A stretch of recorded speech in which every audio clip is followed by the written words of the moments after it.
snack. Me and you gonna have a little chat about books. Hi guys, so I am here today to do a book review, and the book that I'm going to be reviewing is Fool's Errand, which is book number 1 in the Tawny Man trilogy by Robin Hobb. This is part of her Elderlings series, which is an ongoing world where she sets most of her books. The first trilogy in that series is the Farseer trilogy, and the second trilogy is the Liveship trilogy. This one is the third trilogy set in the Elderlings realm, just so you know. Initially, I just want to talk about the order of reading Robin Hobb's books. I would recommend that you start with Assassin's Apprentice, which is the first one in the Farseer books. You read through all 3 of them and then you move on to the Liveships.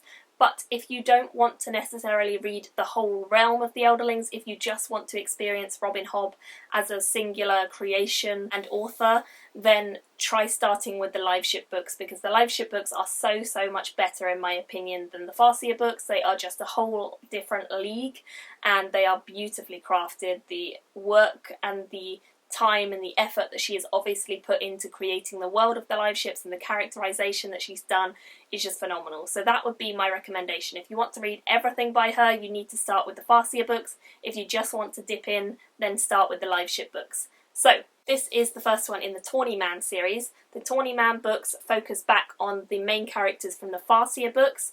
They are Fitz and the Fool. Those characters are fairly prevalent in the first series. The first series, the Farseer books, focus mainly on Fitz, and we see him as he's a young bastard growing up in the kingdom that his uncle and his grandfather actually rule, which is Buckkeep, and he grows up there as a bastard of his father, who is Chivalry. Chivalry was going to be the king, in verity his uncle's place, but Chivalry actually abdicated the throne when he found out that he had a bastard son, and he went to live off in seclusion. So Fitz has never met his father, but he has always grown up in Buckkeep and he's been around everyone there, and we follow him as he grows up and he learns how to be the assassin for the king. That's what the Farseer trilogy is about. But obviously there's a lot more that goes on as well, especially the third book, which was incredibly slow and dull, but had a lot of very cool elements that came back into play in the Liveship books, and then also are still continuing to come back in the Tawny Man trilogy. So, the Tawny Man trilogy actually takes place 15 years after the ending of the Farseer books, which means that by now Fitz is no longer a young boy that we are seeing growing into an adolescent. We are now seeing him as a man. He is about 35 when we start these books, and we are following his journey, or where he has been from the ending of the Farseer books up till now. The first sort of third of this book, I reckon, was mainly sort of recapping where he has been and what he has been doing since the ending of the Farseer books, and we get to learn that he has been on a fair few adventures. He's been gallivanting around the world and he's sort of been roaming around places, figuring things out and learning a bit more about his heritage and the powers that he possesses, because he possesses these powers called the skill and the wit. The skill is inherited because of his relationship to his father. His father is a Farseer, and all Farseers have the skill, which is a kind of mental ability to connect with other people who have the skill, and you can talk to them or communicate with them or influence them, that sort of thing. And then he also has the wit, which we believe is from his mother's side. We're not entirely sure because we've never met her either. He's always been raised by the stable hand at Buckkeep, and so basically the wit is a similar idea to the skill, but it's with animals instead of with people, and you can connect and bond to one single animal and they will be like your sort of companion. Pretty interesting, but I'm not going to say any more about that. But we follow him as he kind of develops more understanding of himself and the powers that he possesses. He goes and meets some people who help him with that, and he also travels around the world a bit and gets to see some of that.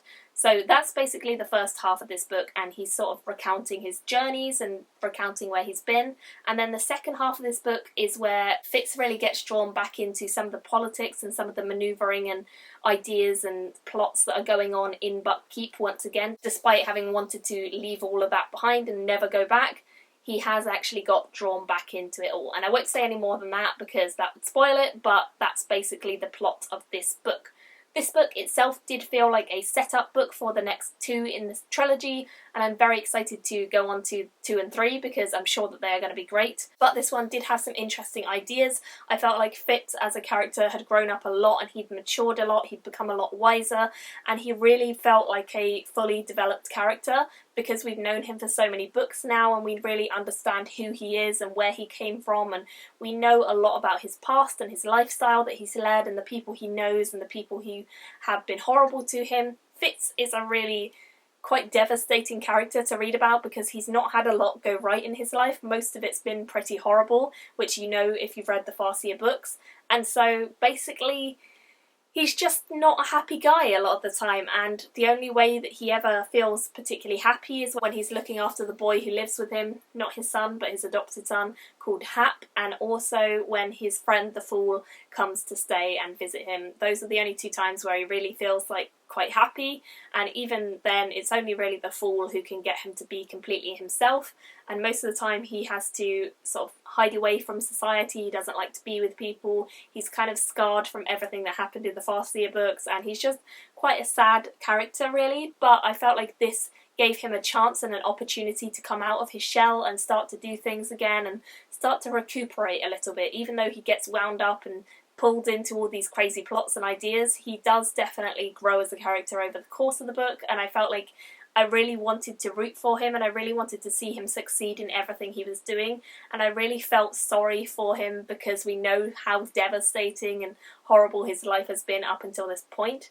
Robin Hobb is an absolute master storyteller. She just winds everything together so well. There were some connections between this one and the Liveship books. There were also connections between this and the Farseer books. Those were a lot more prominent because it follows the same characters, but we do get connections to the Liveship books too, so if you have read all of the books in order, you'll get to understand that there's so much that Robin Hobb weaves between all three trilogies, and I'm sure that continues with the Rainwild books and the Fitz and the Fool series, which are the next two after the Tawny Man series, so I'm very excited to get to them too. Basically, Robin Hobb is just absolutely amazing. Fully one of my all-time favourite authors now, cemented.